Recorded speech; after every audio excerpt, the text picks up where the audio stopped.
dia a todos. Já tomo 5 minutos de ser boa tarde. Agradeço imensamente o convite, pela oportunidade de estar aqui, de discutir com colegas que eu acompanho à distância, de participar desse debate sobre esse tema,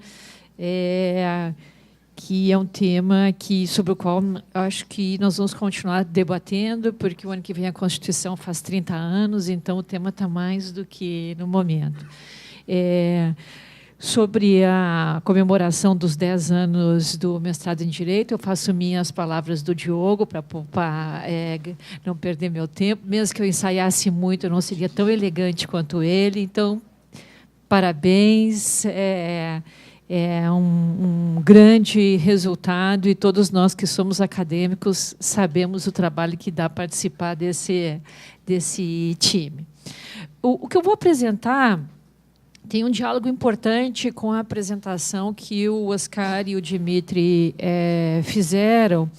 E, basicamente, o que eu vou argumentar é que, se a gente olha do ponto de vista do bem-estar e de uma concepção de desigualdade que é distinta da concepção que está na moda do Piketty, que é a da concentração de renda no 1% mais rico, mas é um conceito de desigualdade que está preocupado com as distâncias sociais, nós podemos dizer que a Constituição de 88 produziu efeitos. E o esforço que eu estou fazendo é de identificar quais são os mecanismos políticos que explicam o efeito constitucional.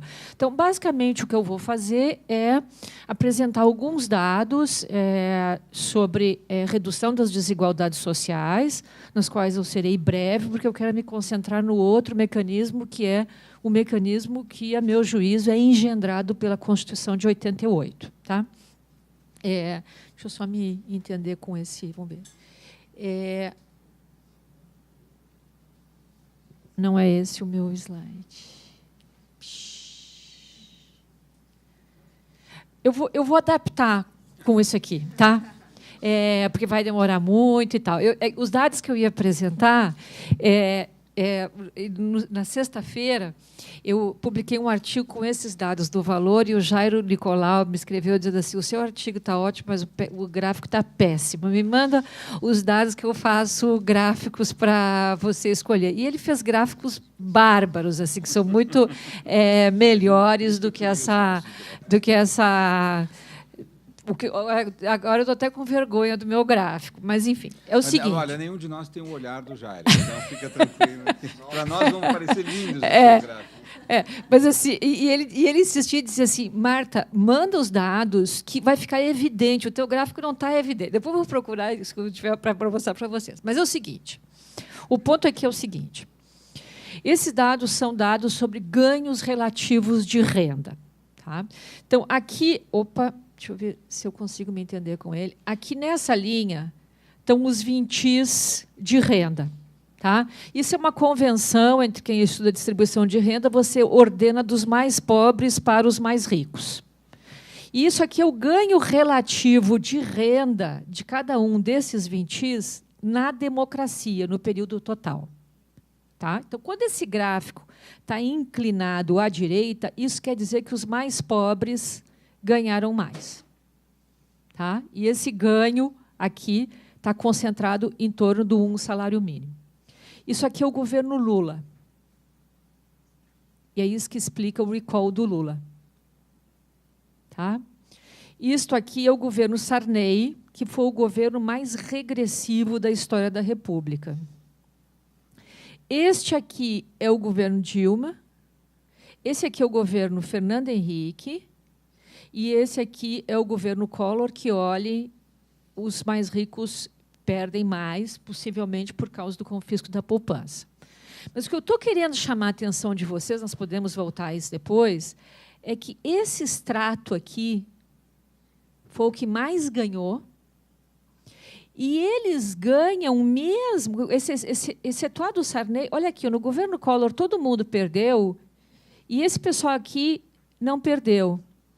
Olha como tem um flat aqui. Olha como no governo Lula, esse grupo aqui é o que mais ganha. Esse grupo é o grupo do salário mínimo. Tá? E eles começam a ganhar já em 92. Então, tem uma coisa que está subexplicada nos estudos sobre a desigualdade no Brasil, que eu vou voltar depois, porque não é esse o meu ponto, por causa da discussão aqui. Tá? Se vocês quiserem, é claro.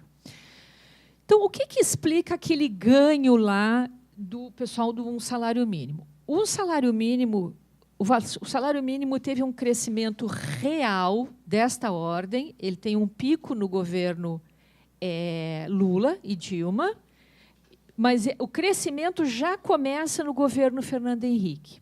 Tá? Qual é o mecanismo político que está por trás disso aqui? A Constituição de 88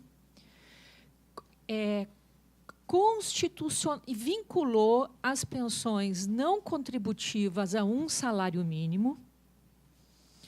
A partir de 92, isso começa a alterar o mercado de trabalho, porque, como o piso dos domicílios passa a ser um salário mínimo e tem uma população que ganha um salário mínimo por transferência constitucional, isso altera o mercado de trabalho e, sobretudo, o mercado de trabalho feminino. Tá? Para vocês terem uma ideia, em 2014, 25% do eleitorado brasileiro tinha uma renda de um salário mínimo. Esse contingente decide uma eleição majoritária. Tá? O que explica politicamente esse mecanismo aqui de crescimento? Então, o presidente, isso aconteceu com o Fernando Henrique e a oposição fez o que eu vou dizer, mas também aconteceu com o Lula e a Dilma e a oposição fez o que eu vou dizer. O presidente está constrangido por razões fiscais, então ele propõe o máximo que ele pode. Mas a oposição diz que pode ser muito mais. Aí isso força o presidente para cima. Está todo mundo olhando aqueles 25% do eleitorado. Tá? O líder de que o gasto poderia ser maior no governo Lula era o Agripino Baia, do DEM. Tá? Então, qual é o mecanismo que tem aqui político? Tem uma convergência tanto da esquerda quanto da direita em torno desse eleitorado. Isso é um subproduto desta criação constitucional. Tá? Os dados sobre saúde. Nós sabemos, isso o Oscar mencionou ligeiramente. Tudo foi ligeiramente. Porque você teve que fazer como eu estou pegando um pedacinho, eu tenho um pouquinho mais de tempo. O principal fator de desigualdade no acesso à saúde no Brasil são os planos de saúde. Tá? Então, isso aqui é o acesso a planos de saúde no pessoal do quinto quintil, ou seja, os mais ricos, e o acesso a plano de saúde no pessoal do primeiro quintil, que são os mais pobres. Tá? Quando você pergunta nos estudos de 98 a 2013, quem buscou atendimento e teve atendimento nas 2 últimas semanas, os mais ricos têm mais acesso, porque eles têm mais plano de saúde. Mas olha o comportamento dos muito pobres. Olha como esse gap aqui diminui. Tá? Se nós olhamos, se esses atendimentos foram feitos pelo SUS, aí inverte. Os mais pobres têm a maior parte do acesso e os mais ricos não buscam o SUS. Tá? Então, o que a gente pode concluir disso? É que essa redução do gap aqui, o SUS é o sistema dos nossos sonhos? Não. Mas a pergunta é, nós somos mais desiguais hoje do que nós éramos no início da série? Não, nós somos menos desiguais, porque esse gap diminuiu. Tá? Se nós olhamos o atendimento... Então, e isso é explicado pelo SUS. O SUS é a Constituição de 88. Ele é uma criação da Constituição de 88. Se nós olhamos a consulta ao dentista nos últimos 12 meses... Opa! Eu estou me perdendo aqui, como sempre. Olha como diminui o gap. E nós podemos inferir que isso é o SUS. Nós não temos uma pergunta para consulta ao dentista pelo SUS, mas se isso acontece com os atendimentos médicos, é provável que isso também aconteça com o SUS. Tá? Mas eu não quero me estender nisso aqui, porque eu quero... isso aqui é a trajetória da saúde por desempenho. A gente tem uns estudos que a gente faz no Centro da Metrópole, pega 10 indicadores e acompanha e compara os municípios entre eles. Tá? No vermelho são os municípios péssimos, no azul são os municípios que estão melhores. Olha como vai melhorando. Como o azul vai crescendo, vai se expandindo geograficamente, entrando, inclusive, no Nordeste. Esse é um mundo ideal, é o mundo que nós queríamos? Não, mas a pergunta é, a desigualdade diminuiu ou não? E ela é atribuída a um produto do SUS? Sim. Tá? Bom. Então, nós podemos voltar a isso depois, porque esse não é o meu ponto principal. O que eu queria sugerir é um esforço de explicar como as políticas afetaram essa desigualdade. Só quero fazer um disclaimer rápido aqui. Muita coisa afeta a desigualdade. Tá? Então, assim, qualquer tentativa de fazer uma explicação monocausal, ela já é meio fraudulenta. Tá? Por exemplo, só o fato das mulheres entrarem no mercado de trabalho, mesmo que elas ganhem muito menos do que os homens, já reduz a desigualdade de renda, porque você tem uma massa de população que não tinha renda e passa a ter. Isso começou lá em 1970 e veio crescendo. Tá? Então, tem muita coisa que afeta a desigualdade, mas a questão aqui é quais são os mecanismos políticos que afetam a desigualdade, e, no nosso caso específico aqui, que é o nosso debate, é a Constituição. Então, o meu esforço de interpretação diz o seguinte: nós tínhamos, desde 30, um sistema de política social que produzia uma grande divisão entre insiders e outsiders. Quem eram os insiders? Os insiders eram os que tinham um contrato formal de trabalho e, por isso, tinham saúde, que era vinculada à carteira de trabalho, tinham aposentadoria, que era vinculada à carteira de trabalho. E isso, em 1980, era 40% da população brasileira. 60% estava fora. Como, aliás, continua 50% fora, e, a meu juízo, isso é o que explica a baixa reação à reforma trabalhista, porque ela protege uma parte. Mas isso é outro debate, não vamos perder aqui do argumento. O argumento é, o sistema de política social brasileira, ele produzia uma grande divisão entre insiders e outsiders. Tinha os insiders, os protegidos, e 60% era outsider. A Constituição rompe com isso. Ela rompe com essa divisão entre insiders e outsiders. Você passa a ter direito à saúde, você tem a carteira assinada ou não. Você passa a ter uma aposentadoria vinculada ao salário mínimo, você tenha contribuído ou não. Né? Isso, então, esse é o primeiro, o que eu chamo de mecanismo 1, né? Que tem uma mudança exógena ao sistema de políticas sociais. Né? A pergunta é, sem a Constituição, o resultado seria o mesmo? Essa é a pergunta do Dimitri e do Oscar. Né?